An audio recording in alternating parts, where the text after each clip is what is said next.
இயேசுவில் எனது அன்பிற்குரியவர்களே, உங்களுக்கு என்னுடைய இதயம் கனிந்த வாழ்த்துக்கள். வணக்கம்.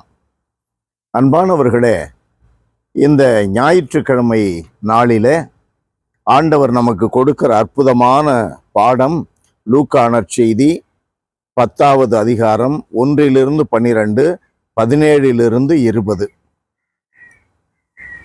இன்றைக்கு முதல் வாசகமாக வந்திருக்கிற எசாயா 66 10-14 வரை படித்தால் இன்றைய நற்செய்தியின் பகுதியை நாம் மிக சிறப்பாக புரிந்து கொள்ள முடியும். கடவுள் தன்னுடைய மக்களை தேற்றி அருள விரும்புகிறார். ஒரு தாயை போல தேற்றி அருள விரும்புகிறார். தன்னுடைய பிள்ளைகளுக்கு நிறைவாழ்வை கொடுக்க விரும்புகிறார். ஆறுபோல் நிறைவாழ்வு பாய்ந்தோடச் செய்வேன், பெருக்கெடுத்த நீரோடை போல் வேற்றினத்தாரின் செல்வம் விரைந்து வரச் செய்வேன். தாயின் மடியில் நீங்கள் தாலாட்டப்படுவீர்கள். இந்த வார்த்தைகள் எல்லாம் எதை குறிக்கிறது? எசாயா காலத்திலே அடிமையில் இருந்த மக்களை கடவுள் வெற்றி களிப்போடு அடிமை நிலையிலிருந்து அவர்களை அழைத்து வருகிறார். தன்னுடைய சொந்த நாட்டிற்கு வருகிறார்கள். எருசலேம் வருகிறார்கள். கானான் நாட்டிற்கு வருகிறார்கள். அன்பானவர்களே, இந்த வெளிச்சத்தில் தான் இன்றைய நற்செய்தியை நாம் புரிந்து கொள்ள வேண்டும். 72 சீடர்களை அனுப்புகிறார். எதற்காக? சமாதானத்தை அளிக்க. எந்த வீட்டுக்குள் போனாலும் சமாதானம், இந்த வீட்டுக்கு சமாதானம் என்று சொல்லுங்கள். ஆண்டவர் அறிவுறுத்தி அனுப்புகிறார். சமாதானத்தை கொடுக்கிறார். அவர்களுக்கு நற்செய்தியினால் மகிழ்ச்சியை அளிக்கிறார். அவர்கள் வேதனையில் இருக்கலாம், தீர்வு காண முடியாத பிரச்சனைகள் மத்தியிலே வாழலாம், நெருக்கடிகளிலே இருக்கலாம். ஆண்டவர் இயேசுவினுடைய நற்செய்தியை சென்று அறிவியுங்கள். எதற்காக? அவர்கள் உள்ளத்திலே மகிழ்ச்சி அடைவார்கள். அவர்கள் இல்லத்திலே சமாதானம் நிலைத்திருக்கும்.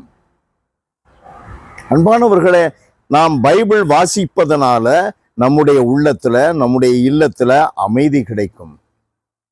நம்முடைய உள்ளத்துல, நம்முடைய இல்லத்துல மகிழ்ச்சி இருக்கும். சகோதரத்துவம் வளரும். நம்பிக்கையாளர்கள் ஒன்று கூடுகிறார்கள். நற்செய்தி அறிவிக்கும் பொழுது நம்பிக்கையாளர்கள் ஒன்று கூடுகிறார்கள். இந்த திருத்தூதர்கள், இந்த சீடர்கள் 72 பேரும் இயேசுவினுடைய வார்த்தையை எடுத்துக்கொண்டு சென்ற இடத்திலே என்ன நடைபெறுகிறது அதை நாம் கவனத்தில் வைக்க வேண்டும். வானத்திலிருந்து சாத்தான் மின்னலை போல விழக்கண்டேன்.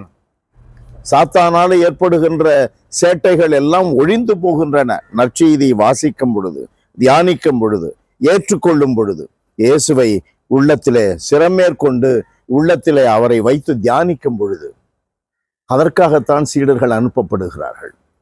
ஆகையினால் சீடர்களாக விளங்குகின்றவர்கள், நம்பிக்கையாளர்களாக இருக்கின்றவர்கள், நற்செய்திக்கு வாழ்ந்து காட்டுகின்ற சாட்சியங்களை பகிர்வது மட்டுமல்ல, அவர்களுடைய வார்த்தையினாலும் அறிவித்து மற்றவர்களுக்கு மகிழ்ச்சியை கொடுக்க, சமாதானத்தை கொடுக்க, திரு அவையிலே அன்பியங்களிலே அன்பு பொங்கி எழுந்து வருவதற்கு துணையாக அடிப்படை கிறிஸ்துவனுடைய தன்மைகளை கொண்டு வாழ அழைக்கப்பட்டிருக்கிறார்கள்.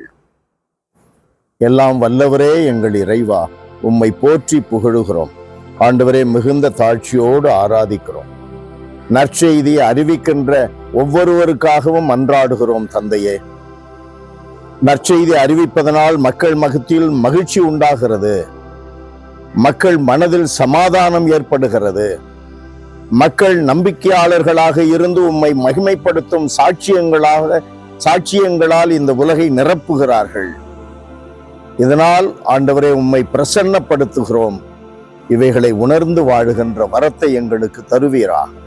இயேசுவின் நாமத்தில் ஜெபிக்கிறோம் பிதாவே. ஆமென், ஆமென்.